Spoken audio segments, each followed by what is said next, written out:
Donald Trump was back on Fox News last night, and he wanted to continue to make clear two things. One, that he doesn't trust Dr. Fauci, doesn't think you should. And two, this isn't what he said, but it's sort of lurking between every line, how continued jealous he is of Dr. Fauci. Take a look. Get it? You saw him throw out the first pitch in Washington, right? He is a better pitcher than he is at what he does, but he's a great promoter. But I got along with him. It was right. But if you really look, I didn't really listen to him too much because I was doing the opposite of what he was saying. But I mean, frankly, if he were known as somebody that was with me all the way, he wouldn't be popular with the media. He's just a media creation. Okay, so really fast, he said, if you look into it, I did the opposite of what he said. Well, I looked into it. It turns out he did do the opposite. And let's take a look at the results for that. Coronavirus cases in the US as of right now, 30,780,000 with damn near 560,000 deaths. Yes, Trump, we know you did the opposite of what the doctors said, and we are still experiencing the consequences of that to this day.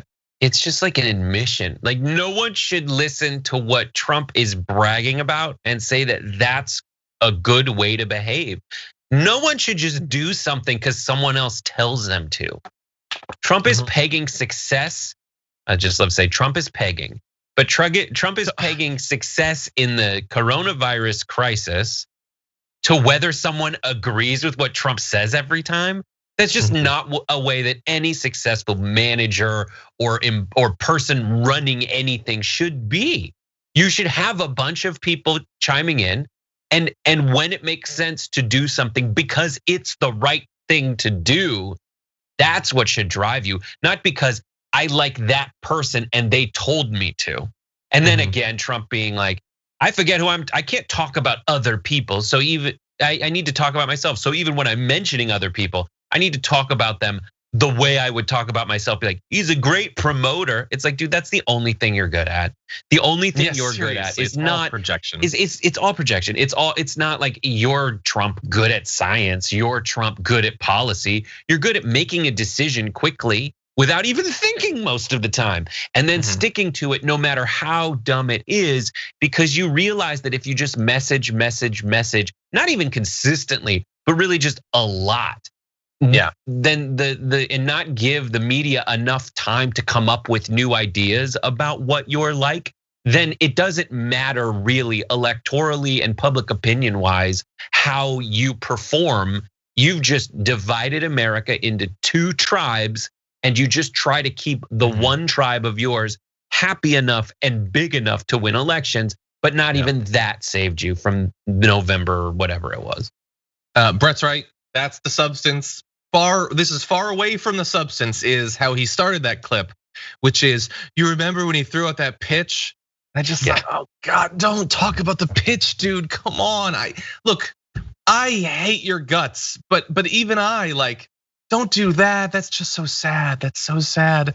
You're gonna find this as unbearable as I say it, as my wife did. But I had a talk with my wife about one of the reasons that I find conversation, especially with strangers, to be uncomfortable sometimes, which is I have what I think of as a special.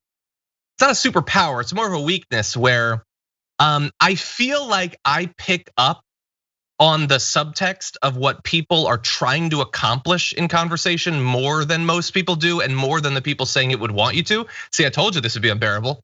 And very often people like really want things when they're talking or need things, and I get repelled by that sometimes. But you don't need that power to read this with Trump. He's so jealous of that stupid pitch from like a year ago. That was so long ago, dude. Don't bring it up. Brett, have you ever been like passed over for something and somebody else got it? Can you imagine if you still talked about it years later? You bring it up? What he did in the moment was insane. Remember? He then, after it was announced that Fauci got a first pitch, Trump was like, well, actually, I'm gonna throw out the pitch in New York at the game and I'll be there. And the entire organization was like, wait, what? No, you're not. No, you're not. You just lied. They're like, we invited you a couple years ago, but that's not like a standing invite. That's like not like when someone asks you to come to their like going away party, you can't just show up at their house 2 years later and be like, you invited me once. What is he's basically admitting he's a vampire. Like, you asked me, you invited me one time. I can come suck you, just leech off you forever. Yeah. Warning so to bad. the MLB, let the right one in.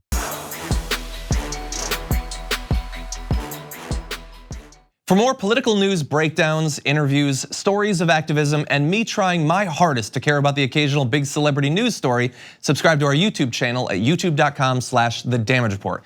And you can ring the bell wherever it is so you don't miss anything.